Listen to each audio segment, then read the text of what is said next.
ఒక మాట చెప్తాను. మరిచిపోయే రకాలము మనము. చిన్న తుఫానొస్తే చాలు, చిన్న కష్టమొస్తే చాలు, వెంటనే మర్చిపోతాం. దైవం మన జీవితాల్లో చేసిన ఆ గొప్ప కార్యాలన్నీ ఊపిరిచ్చింది ఆయన. అవే కాదు, నూతన జీవితాన్నిచ్చింది ఆయన. ప్రాణాన్నిచ్చి మనకి ప్రాణం పెట్టింది ఆయన. ప్రతి అడుగున ఆత్మనిచ్చి నడిపిస్తున్న ఆయనను మర్చిపోయి, ఇక వెంటనే సణుక్కుంటాం. ఒకసారి గతమే బాగుంది అని చెప్పి విసుక్కుంటాం.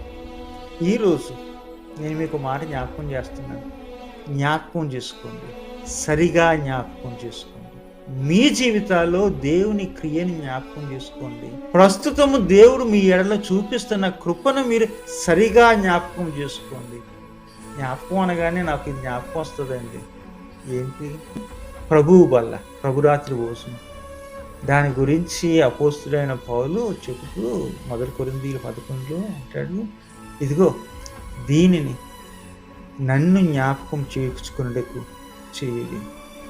సో మనకున్న ఒక ప్రత్యేకమైన ఈ యొక్క కొంతమంది సాక్రమెంట్ అంటారు, ఆర్డినెన్స్ అంటారు, ఇన్స్టిట్యూషన్ అంటారు.